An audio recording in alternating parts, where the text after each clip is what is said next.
at Gruelle, and I'm here to talk about the link between domestic and family abuse and gun violence. I work at HelpMake, Buncombe County's program that serves victims and survivors of domestic abuse. We are committed to trying to address and intervene in the root cause of much of the violence that spills into our streets and into our schools. Violence and abuse that occurs in our homes behind closed doors. I want to start with a story, one that challenges the NRA's ridiculous notion that guns are the answer to everything.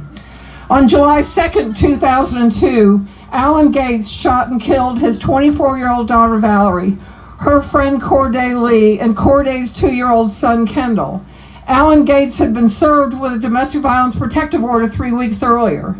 He'd been beating and terrorizing his family for decades, but the criminal justice system did not take his offenses seriously.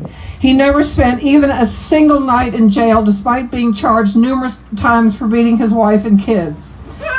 Gates' estranged wife obtained the protective order, and he was told to stay away from the marital residence, but he was determined to return and exact the most extreme revenge against her he possibly could. He went back to the house and broke in, waiting for Janet to come home. Instead, Valerie, Corday, and Kendall stopped by the house on their way to take Kendall to a movie. Gates was armed with his .357. He pulled his gun on them and ordered them into the back bedroom, where he executed them one by one, including little Kendall.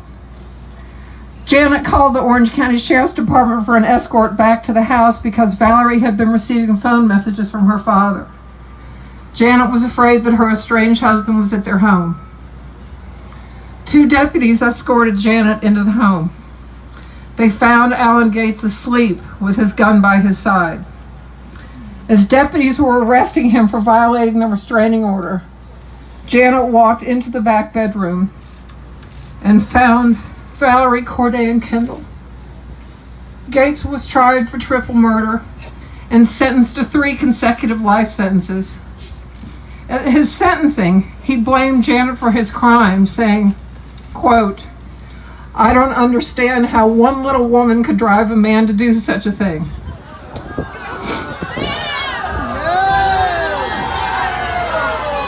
Kendall would be 18 now, graduating from high school this year. Every day across the United States of America, at least 3 women, and often their children too, are shot and killed by husbands or boyfriends, or more commonly, like the Maryland shooting this week that took the life of 16-year-old Jalen Miller, ex-boyfriends or ex-husbands. Abusers lose control of their partners, and then they pick up a gun and hunt them down like prey. The NRA tells us that everyone just needs to carry a gun. What kind of gun, I wonder, would they have wanted 2-year-old Kendall to carry? What firing range could he have gone to so that he could have learned to aim and fire?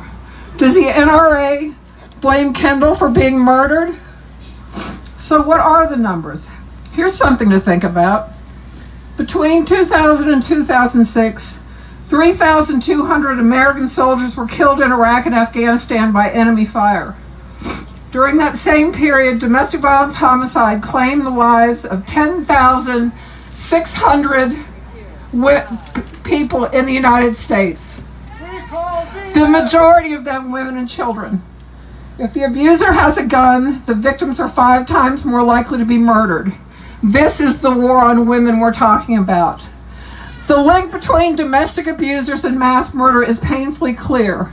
I could list many, many mass shooting incidents involving domestic abusers whose partners had recently left, but the list would be too long, so I'll just mention 2. In Plano, Texas, in September of 2017, Meredith Height had invited a group of friends over to watch a football game.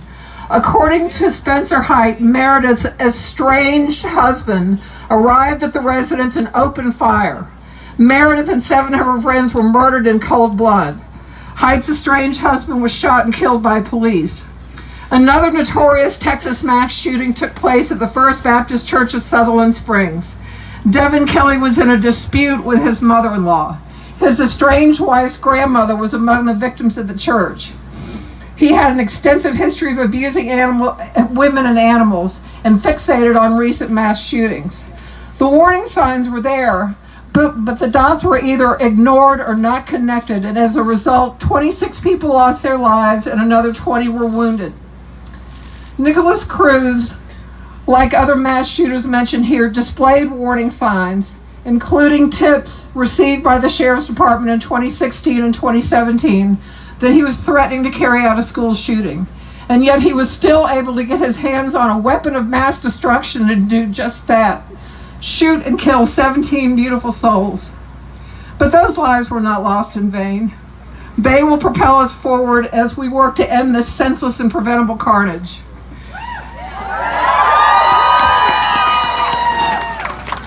Thanks to this astonishing youth-led movement, everyone now will be forced to look at the warning signs rather than look away. That's exactly what it will take. No more excuses. Now it's our job as old folks to stand with them as they chart this new path forward towards sane gun policies that focus on facts, collaboration, mutual respect, prevention, safe schools, streets, and homes for everyone. Thanks so much for allowing me to participate.